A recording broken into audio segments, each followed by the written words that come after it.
السلام عليكم ورحمة الله وبركاته.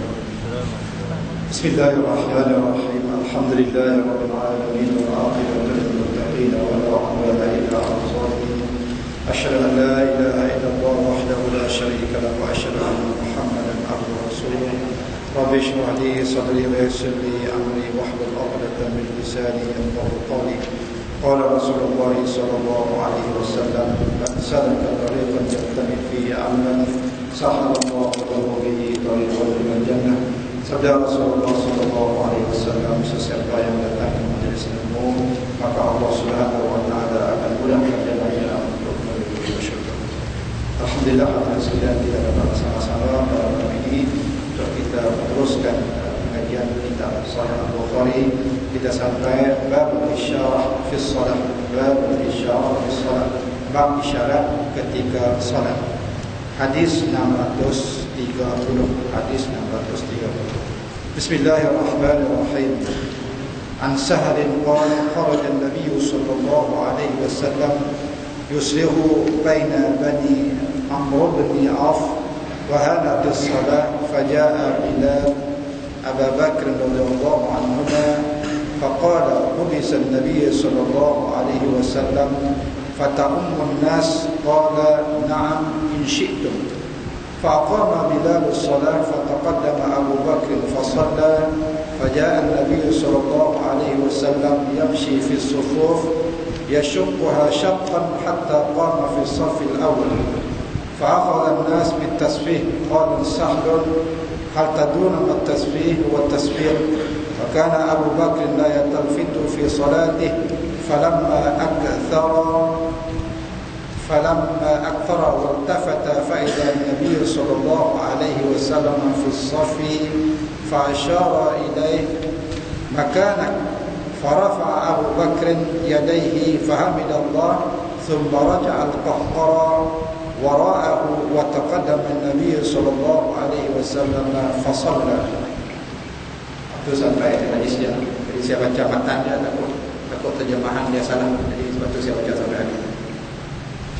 Dari Sahal radhiyallahu anhu katanya, pada suatu kali Nabi SAW keluar untuk mendamaikan Bani Amr bin Auf.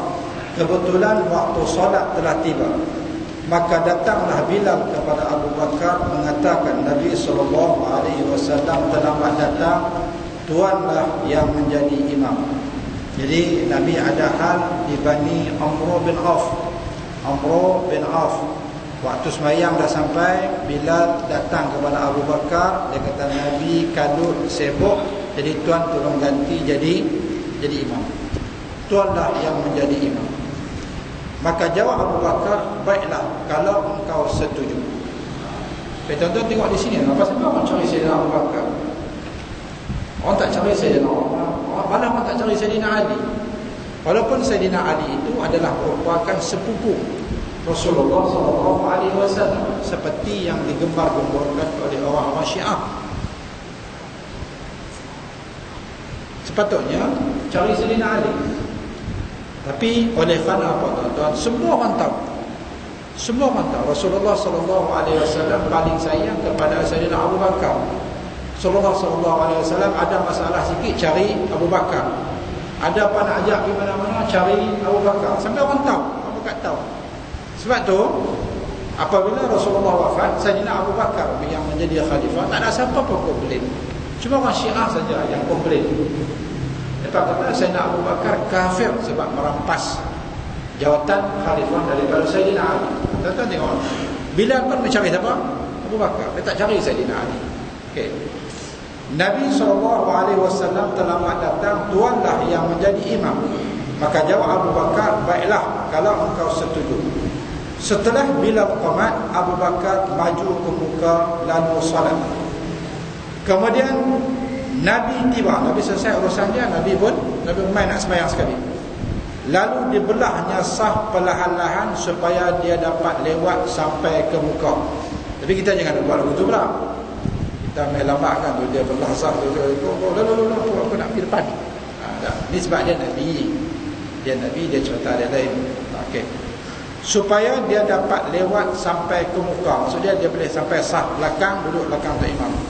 Orang banyak bertasbih, maka Sahal, tahukah kamu apa itu tasbih? Iaitu bertepuk tangan. Cuma jangan bukan tepuk macam ni ya. Tepuk ni. Tepuk je. Satu. Tepuk macam ni batal solat. Pasal 3 kali berturut-turut. Kalau macam ni tak nak solat. Satu, berarti sat. 2, kemudian 3. Ataupun buat 2. Lepas tu baru tepuk 2. Itu tidak berkuasa. 3 patai. Bukan macam ni. Boleh tak? Okey. Kalau ikut logik ni lagi kuat kan? Betul tak? Lagi kuat. Tapi cara yang diajak ialah tepuk ni. Tapi kalau macam ni lagi kuat. Belah ni lagi kuat kan. Tapi belah ni dia tengok macam mana perempuan tepuk tangan no? Ni perempuan tepuk tangan. Ni pasal orang tak tahu lagi. Orang dah ingat kata kalau nak bagi syarat kita tepuk apa? Tepuk tangan. Sebabnya kena kata subhanallah. Maksudnya ni perlu tahu permulaan Islam. Ini saya bisa sayang dengan perempuan. Saya bisa sayang dengan perempuan di belakang. Dia tepuk. Dia ingat saya dengar. Tapi memang buat rasa macam orang apa? Orang tepuk. Tapi dia tepuk sekali lagi bunyi. Sebab saya biasa kita dah play 4 kali 5. Kita pun makin. Pokoknya ada rakaat apa? Rakaat kelima. Jadi dia apa? Dia tepuk tangan. Bunyi. Balik pakai telefon tengok terus tepuk tangan. InsyaAllah. Okey. Tahukah kamu apa itu tasbih? Iaitu bertepuk tangan. Abu Bakar tidak menoleh. Setelah orang semakin ramai bertepuk, maka barulah dia menoleh ke belakang. Ini contoh permulaan Islam ni. Kira macam ni lah kita tahu contoh. Permulaan Islam tak ada masalah. Allahu Akbar.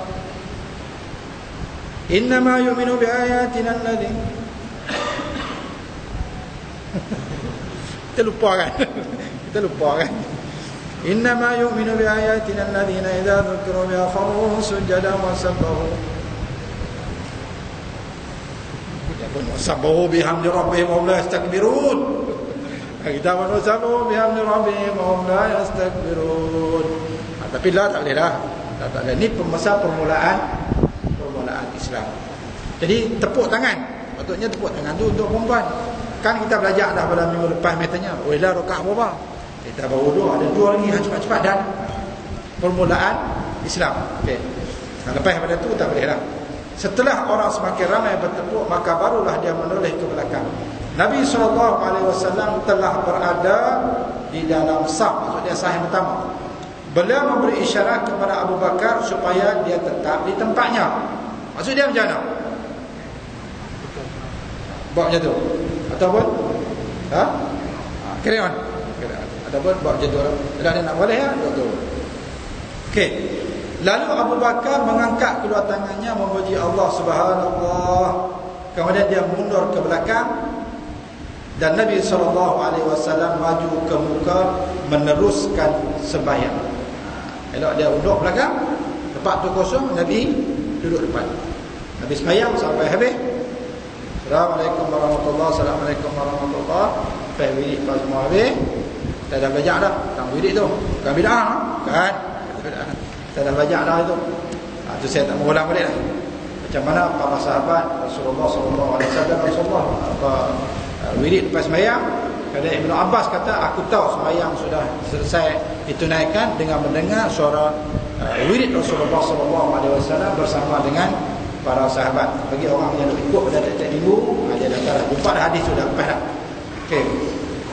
Lepas habis Rasulullah tanya, wahai Abu Bakar, pasal faham tak terus?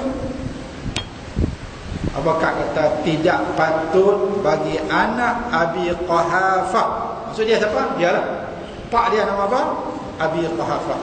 Tidak patut bagi anak Abi Quhafah menjadi imam selagi Rasulullah SAW masih hidup. Maksud dia tak gamak nak jadi imam apabila Rasulullah masih ada.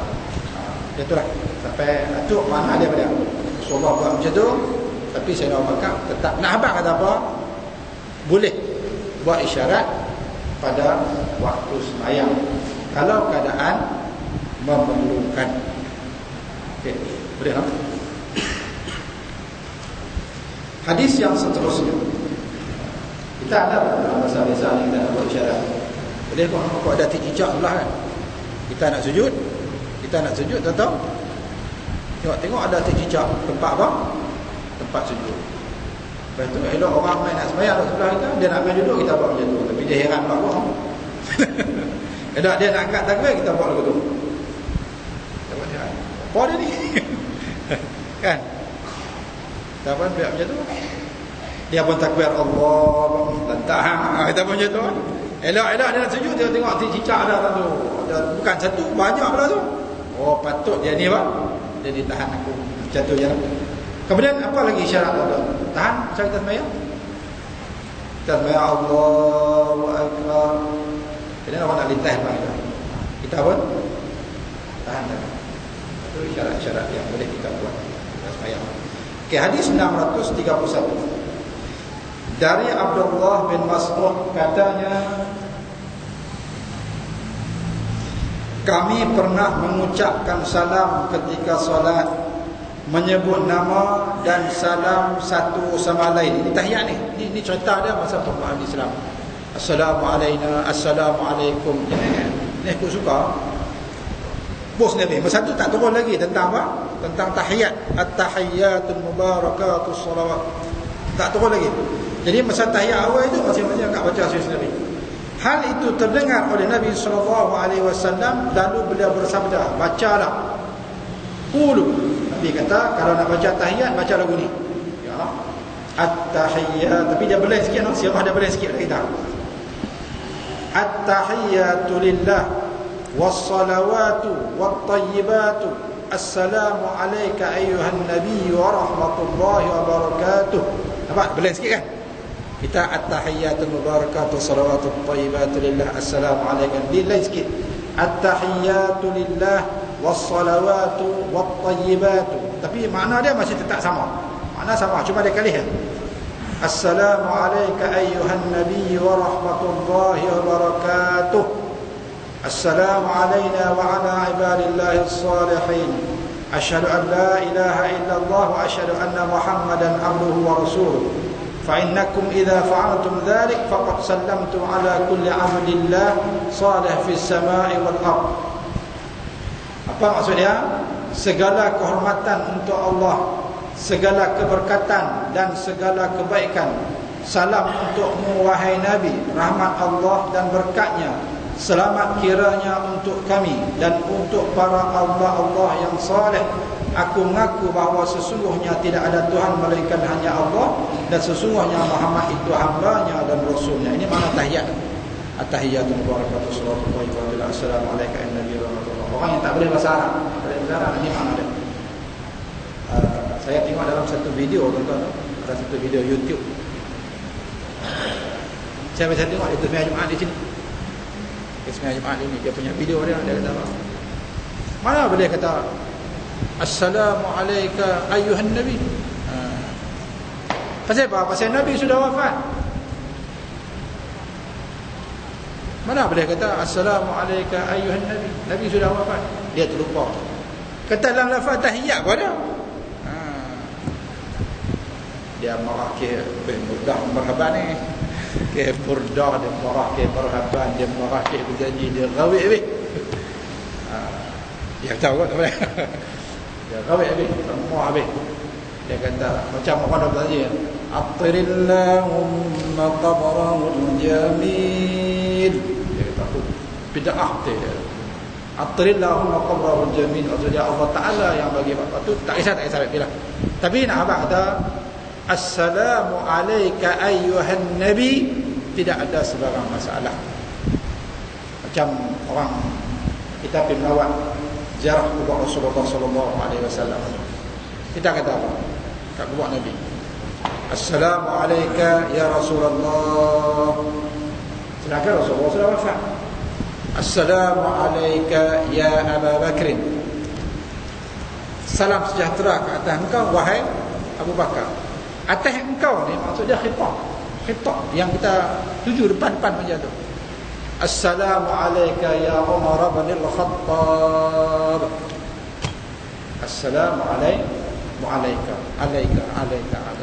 Dalam sembahyang Assalamualaikum ayyuhan nabi, keselamatan atas engkau, sedangkan Nabi Muhammad itu sudah wafat. Okey. Sudah. Jadi sesalah itu masalah khilafiah je. Tak masalah khilafiah. Cuma nak kata boleh kita kata Assalamualaikum, keselamatan atas engkau.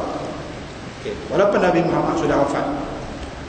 Apabila kamu baca bacaan itu, bererti kamu telah memberi salam kepada seluruh hamba Allah yang saleh di mana saja pun mereka berada, di langit maupun di bumi.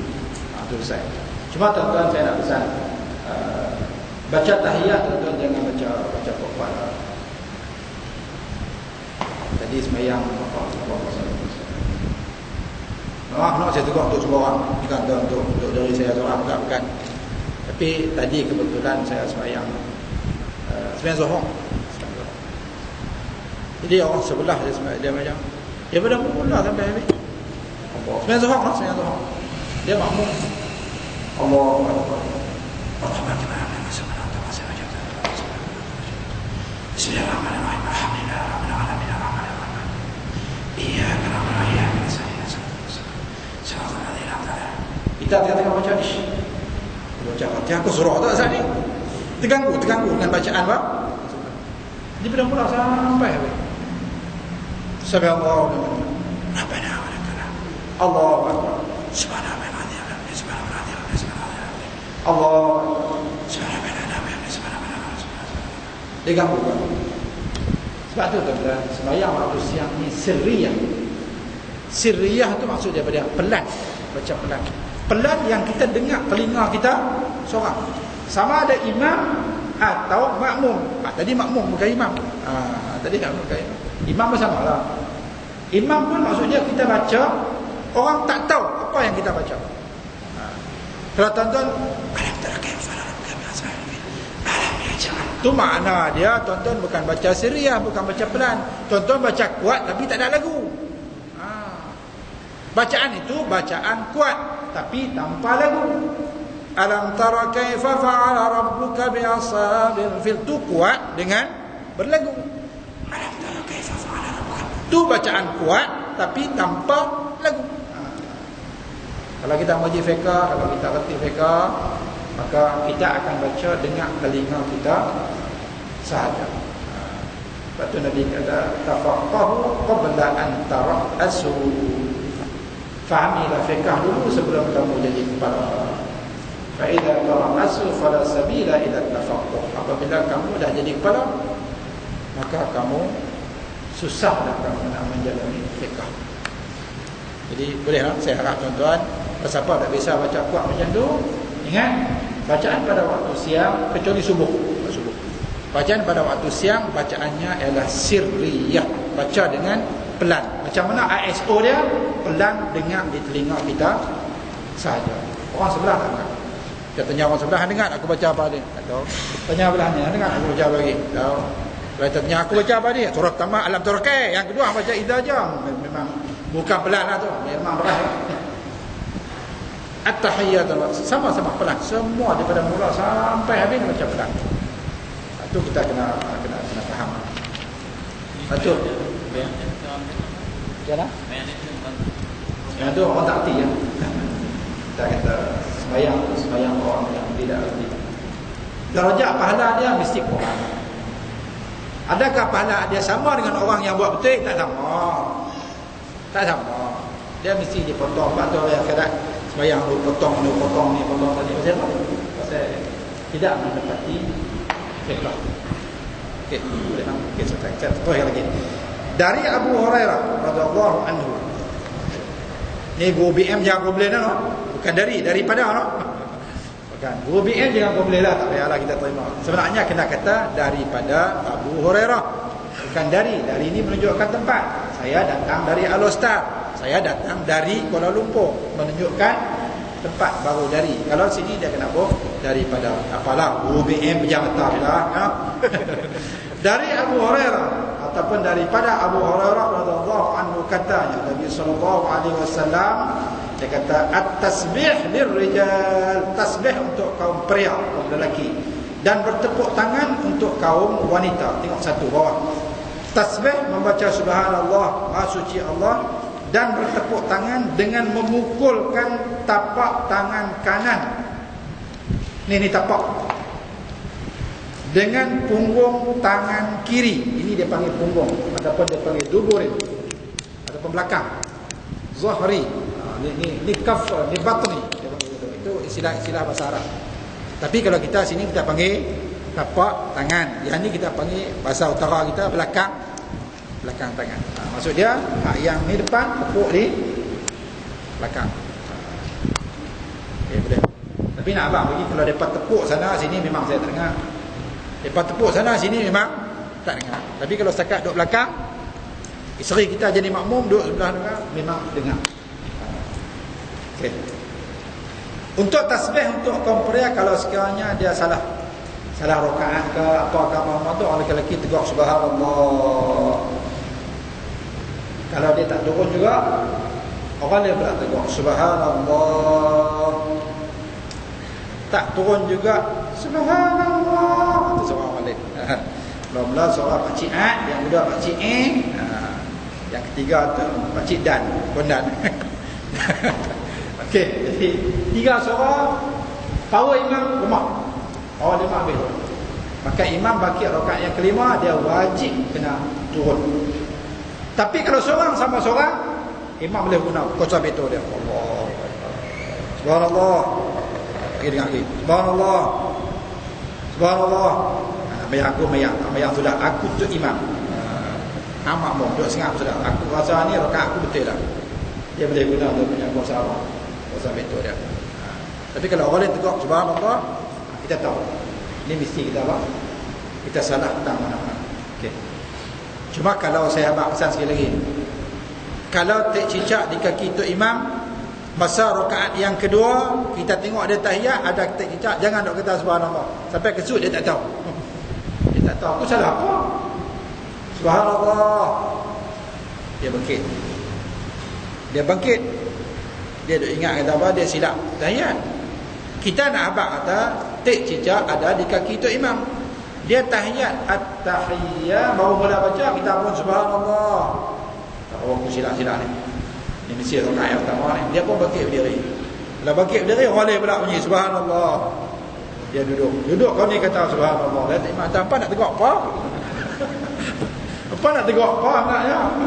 Aku berdiri tak betul, aku duduk pun tak betul. Cara macam mana? Mufaraqah.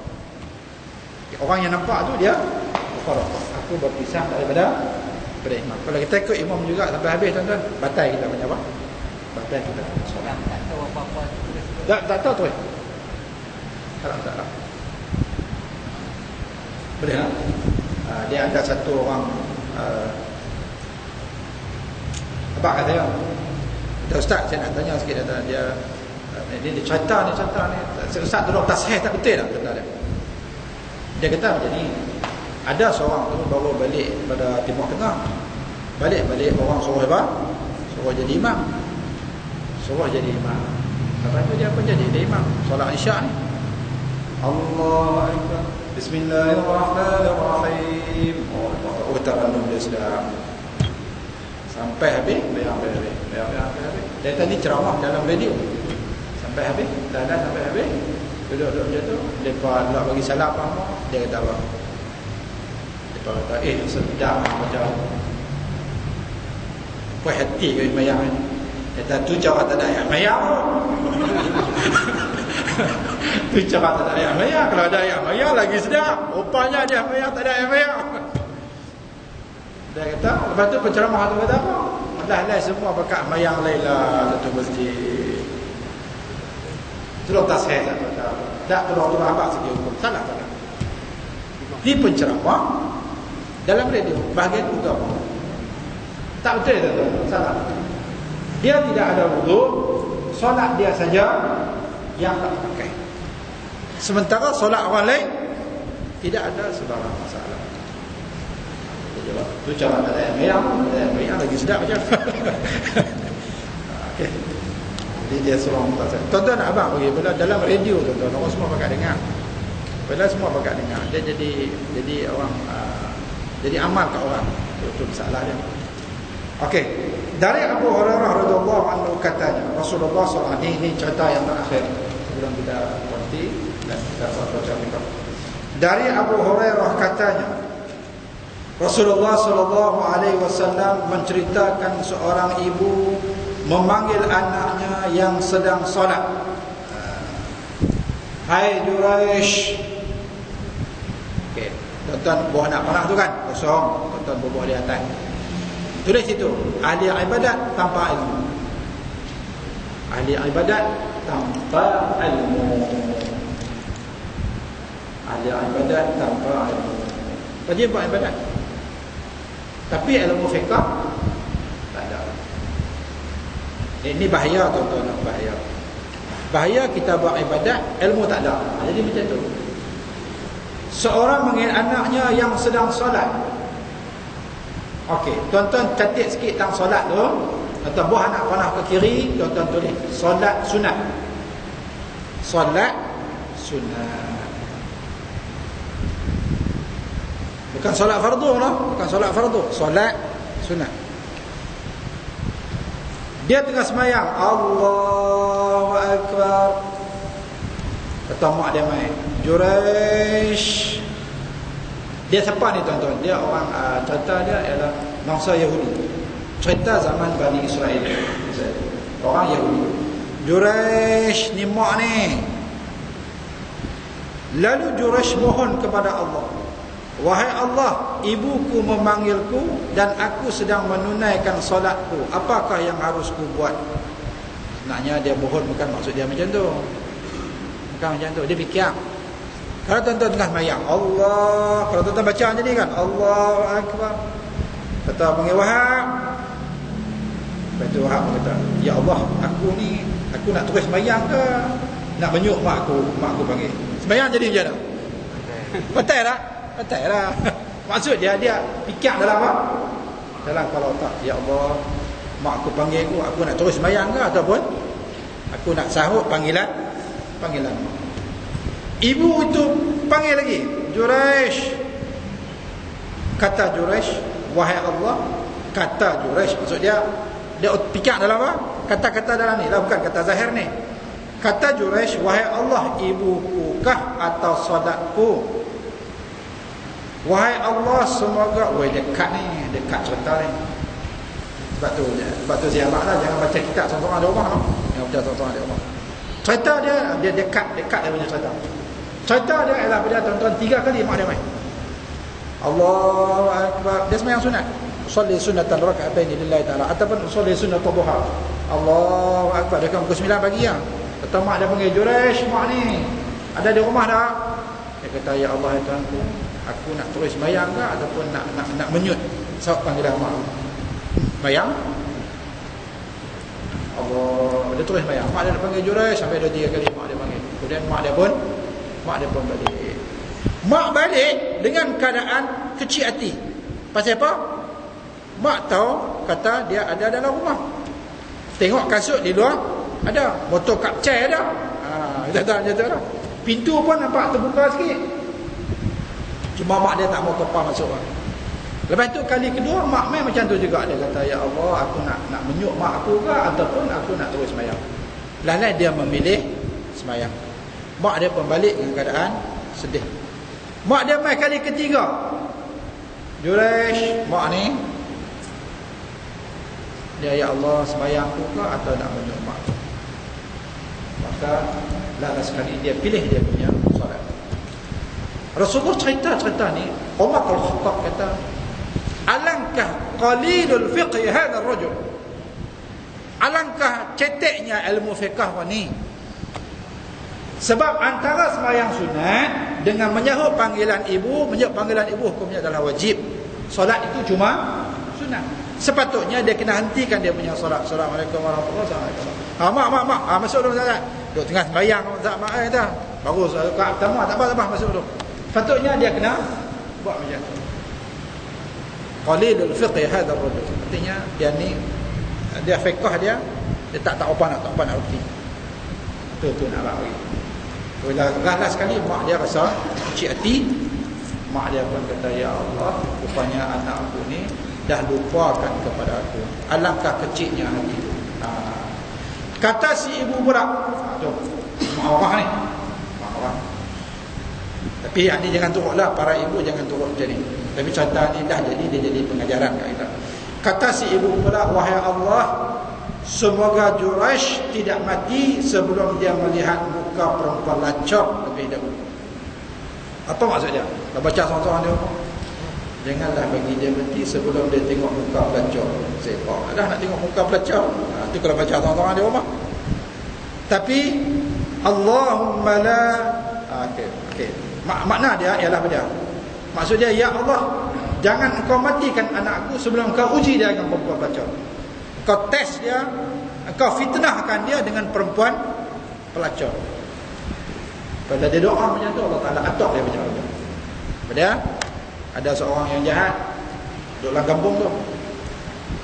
Orang selalu duk sebut tentang kejahatan dia, orang duk sebut kebaikan Jurash. Jangan duk jadi macam dia tu. Allah jahat dah, tak nak macam. Jadi macam Jurash okey. Lepas tu orang lain berkata pula, aku kalau hangnya ni aku nak jadi buat menantu, tobat aku tak mau. Aku kalau nak jadi menantu, aku akan ambil apa? Jurash. Dia ni marah ha. Kalau jadah Jurash. Hang buat baik, orang kata kat aku. Buat baik, orang kata aku. Dia hangat hati lah. Lalas kali dia jumpa seorang perempuan pelacur yang segak. Dia buat apa? Nah, aku bagi duit hang 1,000. Nah. Hang buatlah macam mana pun, yang pentingnya bagi Jurash berzina dengan hang, kemudian dapat anak. Bila hang mengandung, hang lahirkan anak, bawa anak tu mai aku. Aku tahu lah aku nak buat apa. Tu cerita dia nak buat apa? Nak buat fitnah. Perempuan tu pun pergi kacau Jurash, pergi goda Jurash supaya melakukan zina dengan dia. Jurash memang tak mau dia ahli ibadat. Lalu kali dia kata, hang tak mau sangat, okey, aku buat plan B. Buat apa? Pergi berzina dengan seorang penggembala kambing sampai dia mengandung. Lah kali orang tanya, kandungan bulan yang pertama tak nampak, tapi kalau 6 bulan ke atas dia mula apa? Mula nampak. Orang tanya, hang ni, hang tak menikah lagi, mengandung, hang buat kerja dengan apa? Tak sepah lagi Jurash tu. Jurash tu lah kali orang kata, oh ni dia kerja Jurash. Orang nak kata sajalah, kata saja. Sampailah last sekali dia beranak. Pada suatu ketika datang seorang wanita pelacur pengembala ke tempat peliharaannya, lalu ia melahirkan. Ketika ditanya anak siapa ini, wanita itu menjawab anak si Jurash, dan dia keluar dari tempat peribadatannya. Dalam riwayat cerita dia katok habis rumah ibadat dia. Dia bawa rumah pondok ya, pondok Juhat ya. Kan rumah batu apa. Biasa ya pondok biasa ya. Kita kata pondok Haji Wahab tu tuan-tuan pergi tengok. Sederhana aja. Orang sederhana. Bukan rumah batu bang. Pondok biasa aja. Untuk buat apa? Sekadar buat ibadat. Buat runtuh tu boleh. Penipu punya orang. Buat muka apa? Muka ahli yang ibadat. Buat muka orang baik. Rupanya di belakang buat kerja macam ni. Lepas runtuh habis mak tu, lepas tu orang nak hukum dia. Bila orang nak hukum dia, Jurash kita tunggu saat. Kata Jurash, mana itu wanita yang mengatakan anaknya adalah dariku. Sementara itu bayi wanita tadi dibawa orang kepada Jurash. Kemudian kata Jurash, dalam riwayat cerita lain, Jurash cucuk di pusat. Pegang di pusat dia, tak tangan dia di mana? Di pusat budak. Pegang pusat budak tu. Kata Jurash, hai bayi, siapa bapakmu? Kalau kita buat macam tu, orang tak gila. Kan? Katalah Jeh buat macam tu, ada orang anak bertahan buat kerja siapa ni dengan Jeh. Panggil anak tu anak main Jeh pun tak tangan di perut budak tu. Budak hang buat siapa apa hang? Dia kata hang gila. Budak pun anak dua hari yang buat tu gila. Tapi Jurash ni tuan-tuan nak bagi, walaupun dia bukan ahli fiqh, tapi dia ibadat sampai Allah Ta'ala redha dengan dia. Dia tanya budak tu, hai bayi, siapa bapakmu? Maka bayi itu kata, bapa saya ialah pengembala kambing. Orang keliling pengsan pula. Pasal apa? Pasal budak berapa anak 2 hari boleh apa? Anak 2 hari, hari pertama anak tu dah depan orang ni dah. Dia cucuk perut dan budak tu bercakap. Kadang dalam sejarah tentang kalau kita baca dekat dalam ni, orang yang bercakap pada waktu kecil ni ada beberapa orang. Yang pertama Jurash ni. Orang perempuan anak pelacur ni. Seorang. Yang kedua siapa lagi? Junjungan besar Nabi Muhammad SAW. Apabila dia lahir, dia terucap Alhamdulillah. Orang yang kedua. Yang ketiga siapa? Isa alaihissalam. Maryam. Allah Ta'ala tiupkan kepada dia Ruhul Qudus. Malaikat mai kata, wahai Maryam, kamu akan melahirkan anak, dia akan menjadi nabi. Maka Maryam kata apa? Macam mana aku nak beranak sedangkan aku bukan perempuan jalang dan aku pula belum berkahwin. Macam mana aku nak Aku nak mengandung. Maka malaikat terus tiupkan kat perut dia. Kemudian dia tak lama kemudian dia mengandung, kemudian dia melahirkan anak. Bila dia melahirkan anak, orang tuduh dia sebagai perempuan pelacur. Dia tunjuk isyarat fa'asyara ilaih, dia tunjuk isyarat ke anak dia. Terus Nabi Isa bercakap masa tu. Dia pun beralih ke orang ramai, dia kata inni abdullah, sesungguhnya aku adalah hamba Allah. Kita dapat cucu, dapat anak, beranak cakap macam tu, beza habis. TV3 saya mainnya. TV3 mesti main. Okey, yang ketiga, yang keempat pada tuan-tuan, kisah Nabi Yusuf. Nabi Yusuf dengan Zulaikha. Nabi Yusuf dan lari, Zulaikha goda dia supaya melakukan zina dengan dia dan lari keluar. Lepas tu pakat lawan tarik, Zulaikha tak bagi dia lari.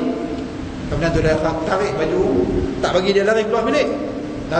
Nabi Yusuf nak lari juga, dalam baju tu koyak. Lepas tu masa yang sama suami dia pun main.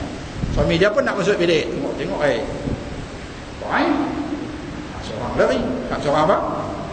Nak seorang ligan. Lepas tu tarik baju tu koyak. Dalam kali yang kata bini ni cerdik. Abang tu dia duduk percaya sangat kat dia ni. Lepas tengoklah dia cuba nak buat lebih kurang kat saya. Dia ni pun bini repot, marah tak kira. Pegang nak balun Nabi Yusuf. Masa tu anak dalam buayan dia cakap apa? In kana qamisuhu qudda min qubulin fasadaqat wa huwa minal kadhibin. Kalau baju tu terkoyak pada depan, baju Nabi Yusuf kalau terkoyak pada depan, artinya benarlah Zulaikha, benarlah isteri kamu, dan Nabi Yusuf pembohong. Nabi Yusuf kata, dah bukan saya buat, dia yang kacau saya apa-apa. Zulaikha kata, dah dia yang kacau saya apa-apa tu. Siapa kacau siapa ni? Maka bayi itu kata, in kana qamisuhu qudda min qubulin fasadaqat wa huwa minal kadhibin wa in kana qamisuhu qudda min duburin fasadaqat wa huwa minal kadhibin. Bayi dalam bayan tu cakap, wahai Abdul Aziz, tengoklah baju yang terkoyak tu lagu mana.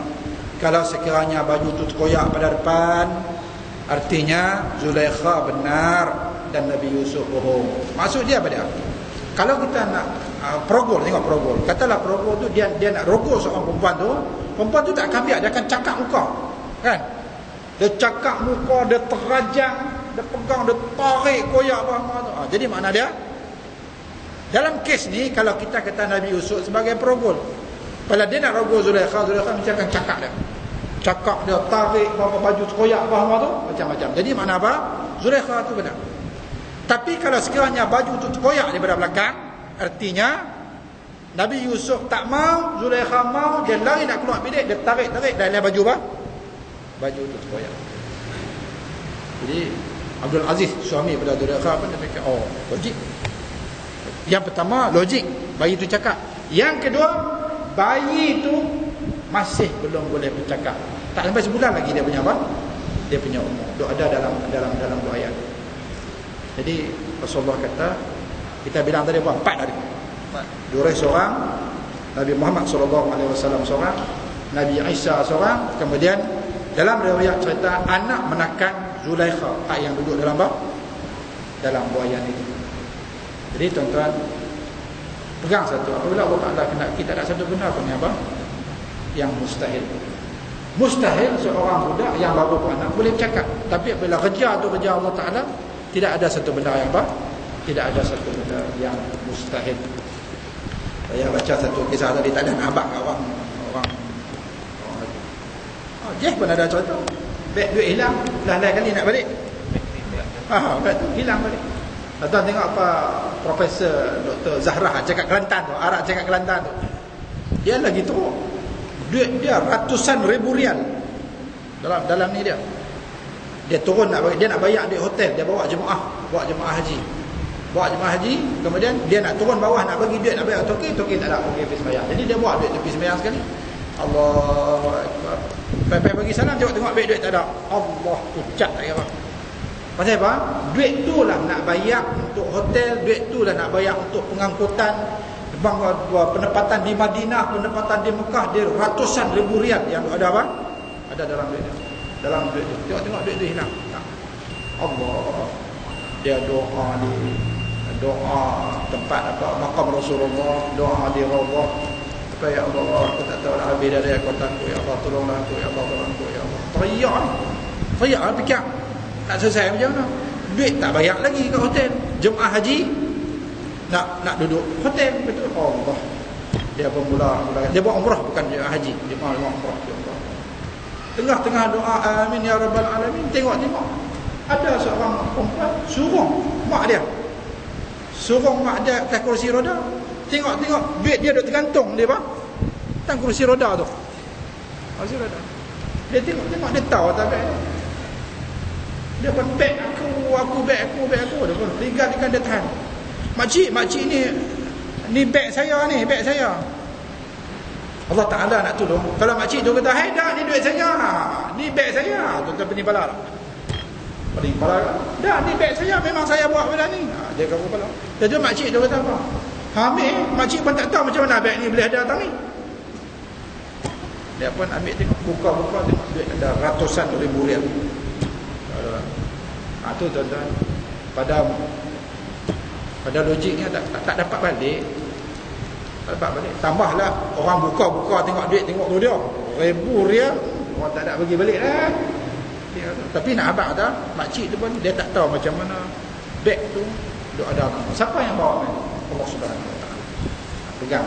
Allah Taala kena lagi satu benda itu tidak ada yang mustahil.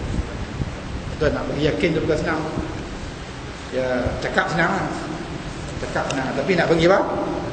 Nak bagi yakin. Macam mana Haji Sa'ad Mughah hebat tu, naik motor ni jangan buka tank. Jalan dah. 3 bulan tak berminyak. 3 bulan tak berminyak. Lain kali buka kering keluar asap. Dah berjumpa balik. Tok Guru bersepah duk saya buka asap tu bersepah pasal yakin hang apa?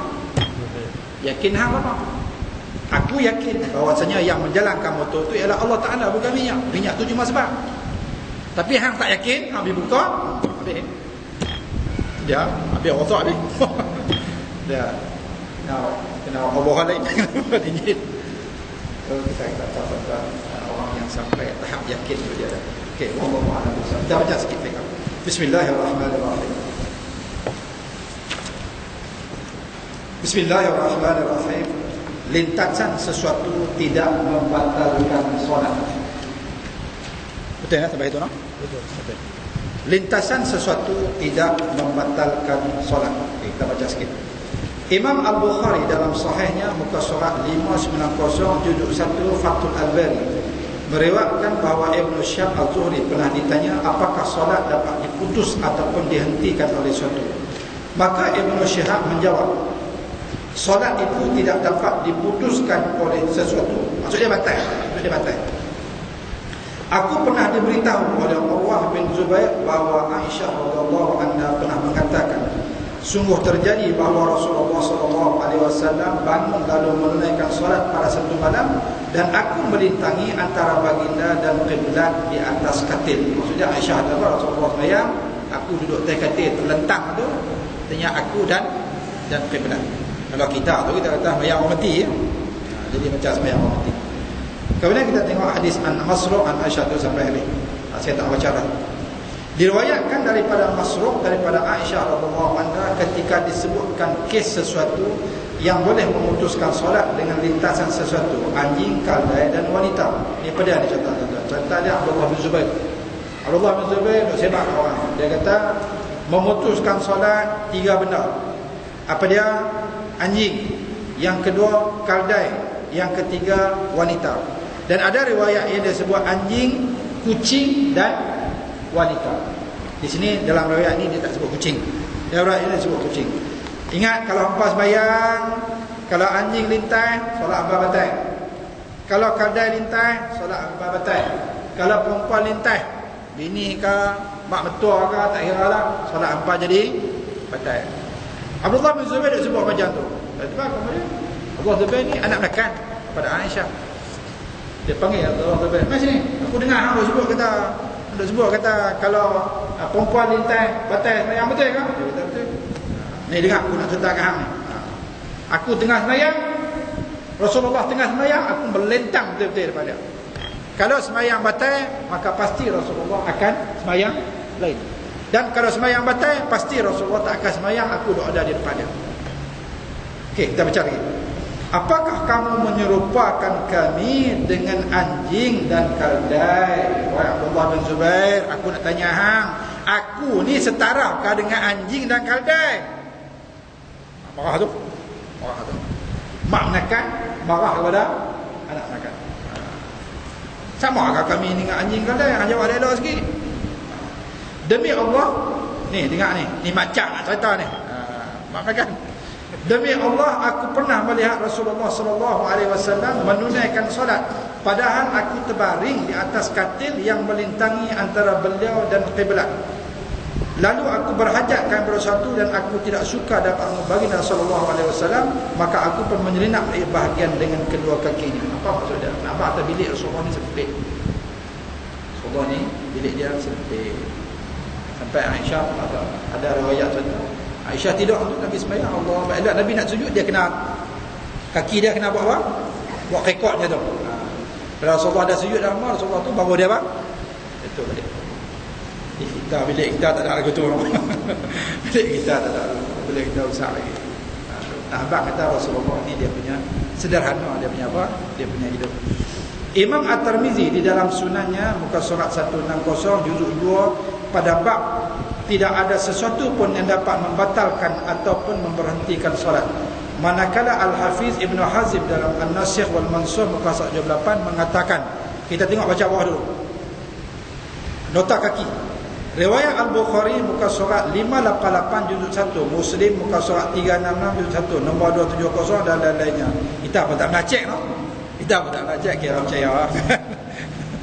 Berdasarkan kepada hadis ini jelaslah bahawa pendapat yang menjelaskan terbatalnya solat kerana wanita, keldai dan anjing melintas adalah tidak benar sama sekali. Lepas itu di bawah tu dia apa rujukan. Jadi makna apa tuan-tuan? Perempuan anjing lintas dah, kita bukan mana belah anjing. Keldai lintas, mana kita belah keldai. Wanita lintas, kita belah wanita bini. Itu adalah kok tengah-tengah bayang bini apa? Bini lintas, anak perempuan lintas, pak mertua lintas. Tak batal dia punya solat. Para sahabat Nabi SAW dan orang-orang yang sesudah mereka daripada kalangan tabi'in mengatakan bahawa solat terbatal apabila dilintasi sesuatu. Okey. Untuk membuktikan bahawa solat tidak batal dengan sesuatu sama ada anjing, keldai maupun wanita berdasarkan beberapa hadis yang kuat dan sahih. Justru tidak benar solat itu terputus hanya kerana ada sesuatu yang melintas. Okey, kalau macam tu tuan-tuan, pasal apa orang nak lintas kita kena tahan. Allahu Akbar. Kita sembahyang. Ataupun kita tengah duduk antara tengah tahiyat. Tahiyat orang tak tahu kita sembahyang, dia apa? Kita kena tahan. Dalam hadis sahih Nabi kata, kalau dia berlegay juga bangkit, bunuh sampai. Tapi kita tu bukan orang, setan. Aku bukan setan, aku bakar. Tapi Nabi kata seolah-olah dia tu syaitan. Pasal orang tahan dah pun tak pergi lagi. Maka ulama-ulama kata apa? Kalau sekiranya seseorang melintas kita solat, maka dipotong separuh markah daripada solat kita itu.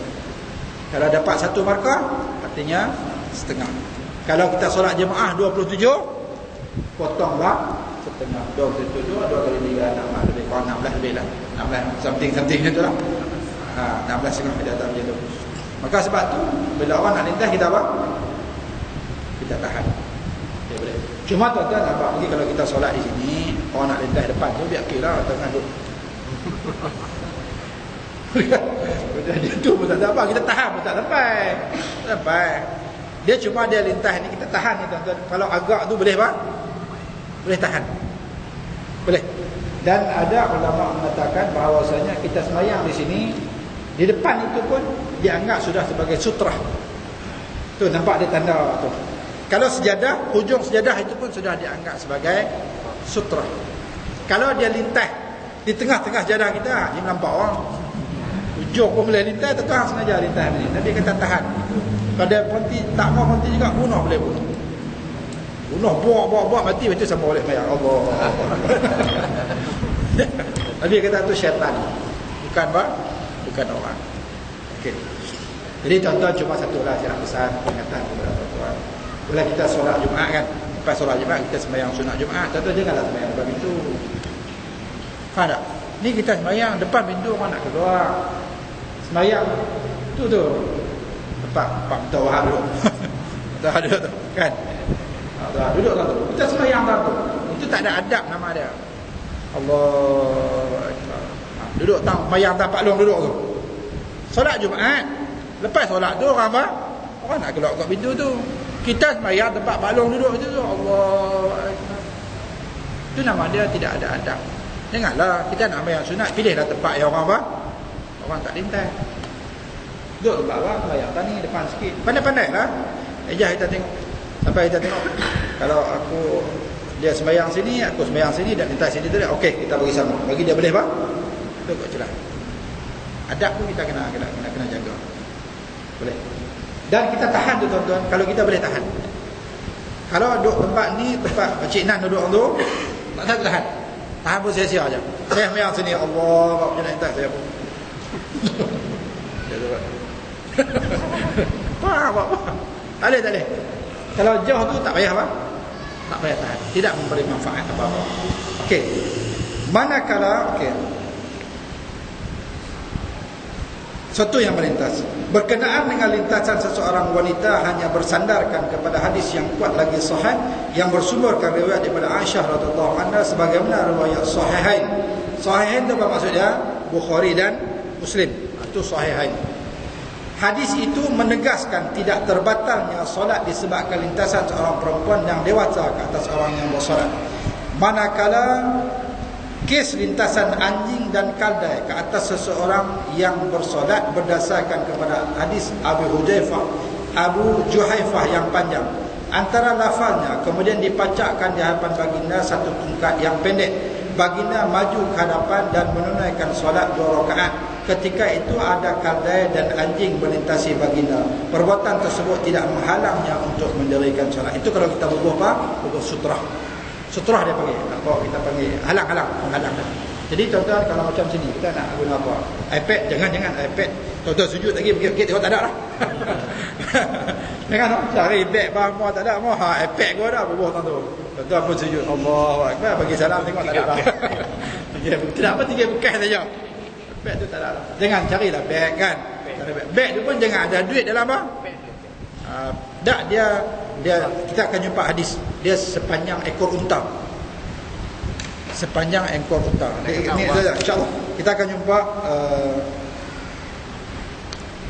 nanti ke depan. Kita tak baca tak sampai malam ni dia tak sampai. Dia kata lebih kurang panjang. Kita kata macam ni lah, lebih kurang macam sejadah. Kemudian dia bukan hak panjang tu.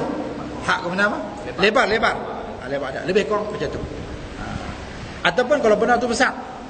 Contoh dia kita kata ni beg ni boleh. Beg mata angkat sikit lah. Beg macam tu.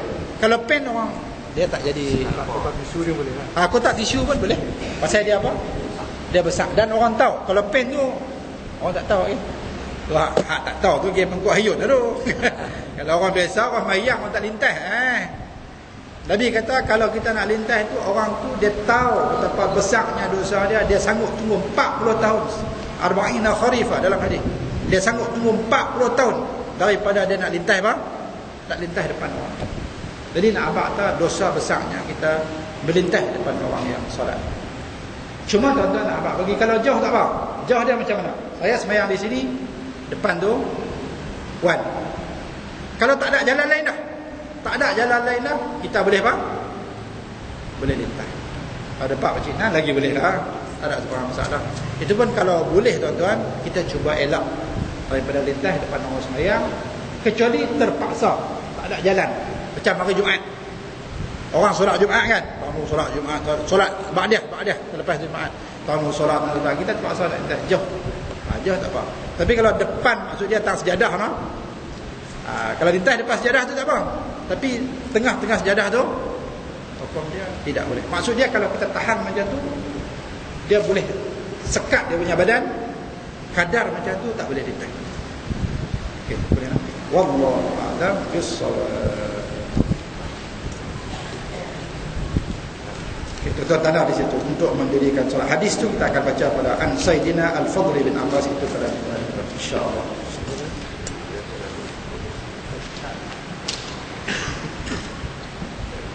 Ada soalan kah? Soalan satu saja. Pasal 8.50 nak. Okey. Macam mana? Ya.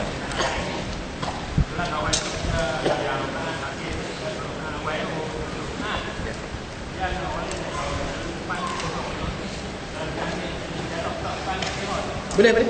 Kita tolong. Ada tempat sembahyang, ada tempat orang hak yang depan ni pun tak aktif kan dia reti semua ada sembahyang. Dia boleh tuan-tuan dia boleh sembahyang depan pintu masuk. Ya Allah. Padahal belakang kosong banyak. Dia sembahyang tak depan pintu masuk. Saya baca kenal sekali tu. Tu dapat. Jadi mana kita buat apa? Kita ambil beg kita. Kita ambil beg kita apa? Letak depan dia. Lepas tu dalam jalan-jalan ada orang penuh belakang baru kita ambil beg kita. Sebab kalau kita ambil beg tu lagi tombol hilang. Kita nak tolong tahan tak beg hilang. Jadi kita ambil, kita tahan sat kat dia depan tu, kemudian kita apa? Lintas. Lepas tu elok semua dah penuh dah belakang semua tu. Dia sembahyang betul-betul depan pintu. Depan pintu betul. Allahu Akbar. Kita nak masuk tak boleh. Tapi geng-geng hak ni depan Allah je tu ya. Geng-geng yang tak erti ni depan Allah je tu. Tak ada apa, dia pun buat ada semua pakat dalam. Tapi hukum dia tak boleh. Kalau letak beg, kemudian